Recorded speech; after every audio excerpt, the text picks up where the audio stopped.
Hey everyone, welcome to another top 10 list. This week's top 10 list is the top 10 notes that I found during my 7,500 note search. Over Christmas break, I decided I was going to play Dead Rising, or at least attempt to, for 35 straight hours in Infinity mode, which means there's a bunch of dead time in that game. Because of that, I decided I was going to sort some singles. So I got 7,500 singles to sort while all that was going on. And this is the stuff that I found. Instead of showing you the well over 300 notes I had pulled from those straps, we're simply going to give you the rundown of the top 10 best finds. I was expecting a little more, to be honest, and well, this is what I ended up getting. I'm going to start off with an honorable mention. This is an honorable mention because looking at this note, it looks like a normal note. There's nothing weird about it. But the thing that's weird about this note, you can't see. For some reason, it feels ridiculously thick. Now, it's a crisp note, which is interesting. And you can see there's all kinds of folds and stuff on the side because apparently a lot of people have tried to separate this. But it's just one note.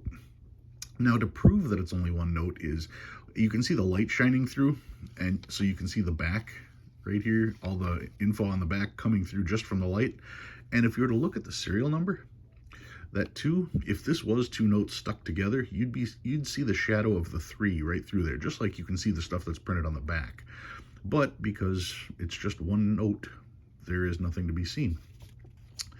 It struck me funny. I mean, with all the notes I handle, as soon as I touched this, I immediately tried to separate it, and it wasn't there. So, I mean, I knew it felt thick, and I just don't have an explanation for it.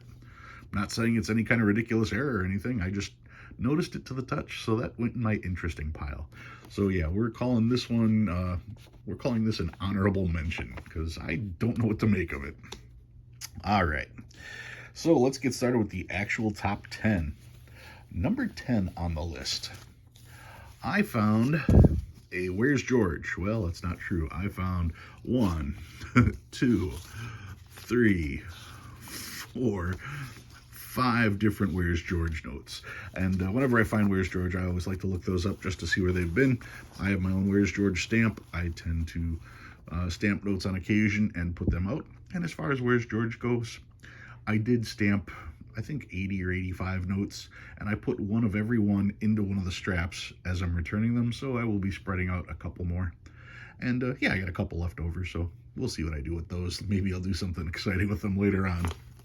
Anyway, 1, 2, 3, 4, 5 Where's George notes. That's what was found in there. That is number 10 on the list. Number 9.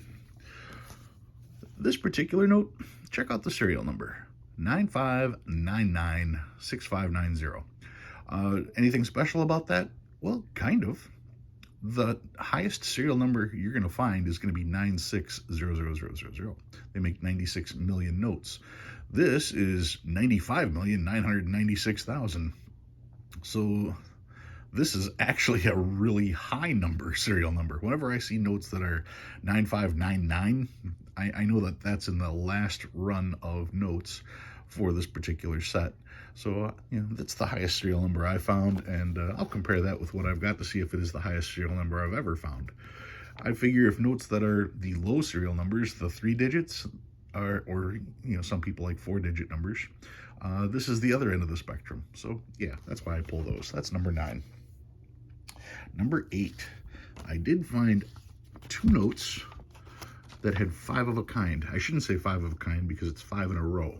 5 of a kind is a lot easier to find, but this one has 5 zeros all together, and this one has 5 threes all together. So 2 notes out of 7,500 had 5 in a row. That is number 8. Number 7. For number 7, let me see if I can get all these because there's a bunch here, and let's see.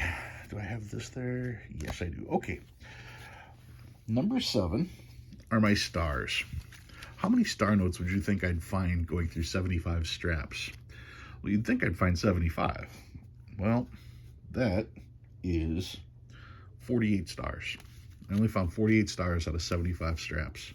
And the thing is, I didn't find any of the 2013 B notes. That's another thing that kind of amazed me. Not a single one out of all those straps, which tells me a lot of people are starting to go through those and pick those apart and make sure that they can get theirs. Everybody's trying to pair them. Very few people are actually pairing them. A lot of people are trying to get ridiculous money for those. And, well, you've seen my previous video on that. Anyway, 48 stars out of 78 straps, or 75 straps. That's kind of a surprise, but that is number 6 on the list. Number 5. Number 5 on the list. I thought this one was interesting because I did find a rare star note. This particular one is from 2017A. It is an Atlanta star note, and it's in pretty good condition. This was one of 640,000. So that is a rare. But as you'll notice, this side is really skinny, and this side is really fat. It's off cut. It's not off printed, it's off cut. And the difference is, if you look at the back, look how thin this margin is on this side. And if you look on the back, see how wide this margin is, and once again how thin this side is, which means the note was printed right. And if I hold it up to the light, you can see the ink coming through. That the printing was done correctly. The problem was the cutting. So it's a minor cut error on a star note. There aren't supposed to be errors in star notes. I don't find this that crazy just to be off a little bit like that, but the fact that it's a rare star note, that's the bigger reason I set it aside. One of 640,000, so I thought that was cool. That is number 6. Number 5 on the list is another rare star, and this one is from 2017, from where do you got? St. Louis. And this particular rare star, well, look at that. It has the overprint. Like so many people are saying, oh, the wedding transfer, oh, that's worth $1 million. No, it's not. It's not an error. Sorry.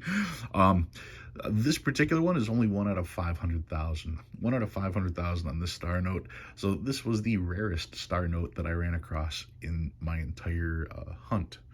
And I'm trying to see here. Yeah, there's a little bit of wedding transfer across the top here as well. Once again, that's just sloppy. That's not an error. I had somebody adamant about when they want a note, they want it perfect. And what that tells me is, first and foremost, that person's definitely a coin collector, because a coin collector, in order to find an error on a coin, you have to put it under magnification. So coin collectors tend to look for any and every slight mismatch of anything and scream that that's an error. This is paper. Paper moves while you're printing it. You're dealing with ink. Ink can run, ink can drip. There's all kinds of problems that occur when you're dealing with paper and ink versus a hard metal and a die. There's so much of a difference. Yes, for a coin to be valuable, there had to have been something wrong that particular way. With paper, lots of things can go wrong on every single bill. That's why it's so hard to get a bill to grade higher than 66 or 67. You can find a 70, but I mean, it's almost impossible because they're simply not printed that accurately. And that's fine. That's acceptable. That's the way the notes are printed. They're printed in mass to have a short lifespan. So unless the error is something serious, I guess that's the best way to put it. If it's not a serious error, you're not going to find any additional value. Anyway, this one is 1 out of 500,000 for a star note. That's number 5. Number 4. The oldest note I found was a 1963B bar note. This note is trashed. Bar notes were only printed for 30 days. They're called that because Joseph W. Barr was the signature on them. This one probably circulated for a long time and then ended up in somebody's drawer before it got spent again. Really limp. The problem is everybody saved these, so they don't really have a whole lot of additional value. They were short printed, but everybody saved them, so they're not hard to find at all. In fact, if I ever find any notes that are from 1963, they're probably going to be 1963Bs.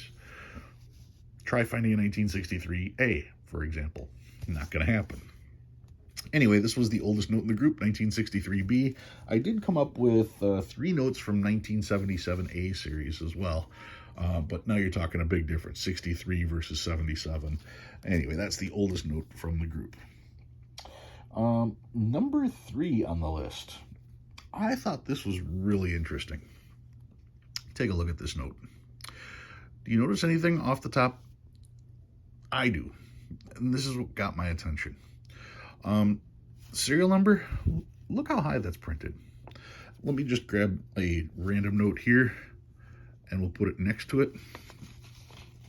We'll bring this up close. Look at the distance between here and here versus here and here. Okay. Now, generally, I was under the impression that the seal is printed at the same time as the numbers. And so if you look at the seal on this note, where it is in association to the word 1, it's just about to the bottom, and it is all the way at the top. If we look at this seal, just about to the bottom, all the way to the top. So the seal is in the same spot. The difference is how much higher this is, the serial number, compared to where this serial number is. And I didn't even know that was a thing.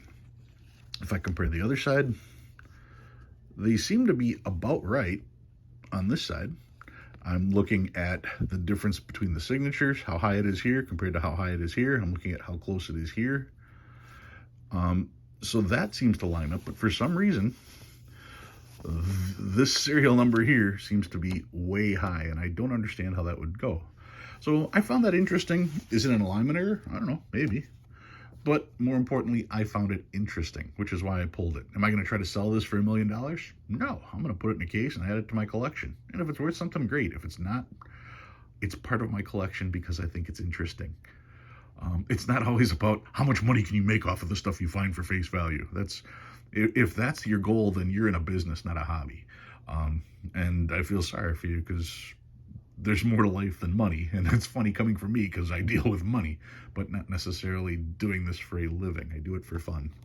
Anyway, that is the potential alignment error that I found that I thought was rather interesting. That is number 3 on the list. Number 2, I found a binary, 3553, 5553. And as I look at this number, these numbers go up and down. The 5 is higher than the 3. This 5 is higher than the 3. Then it goes back down. Then you got these. So it's not straight. Over here, these are straight. Over here, these aren't straight. Does that matter? Not a bit. Not at all. Like I said, you're dealing with moving parts during the printing process. High-speed moving parts during the printing process. It doesn't matter if one's higher than the other like that. It only matters if it's high enough to the point that a portion of the letter or number is missing. That's what brings it additional value.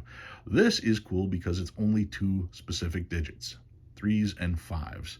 And it's the only binary I found out of those. I figured to find 1 out of every 10,000. Maybe that's overachieving, but I found 1, so I was happy to see this one. So that's the binary that I pulled.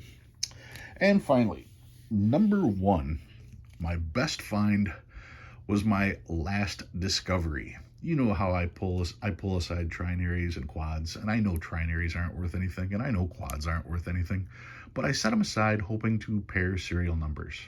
And as I was putting away the trinaries and quads that I found, 22221564, 22221564. I paired another set of notes. Now, granted, this is from Chicago, and this one here is from Philadelphia. But the serial numbers are the same, even if the letters aren't. And trying to pair the serial numbers, well, you're talking 96 million different possible combinations. Pairing notes is a 1 in 96 million accomplishment. And this is my 3rd pair. So that is pretty impressive. Once again, demonstrating exactly why I save quads and exactly why I save trinaries. And with the number of quads and trinaries I have set aside, every time I add to that, the likelihood of making a pair continues to increase. So that's what I found. Those were my big finds from my 7,500 notes search. If you learned anything new this week, go ahead and hit that like button. If you like what you see and you want to see more, please subscribe. Love reading all your comments. Guys, thank you very much for watching. I'll see you again next week, and Happy New Year.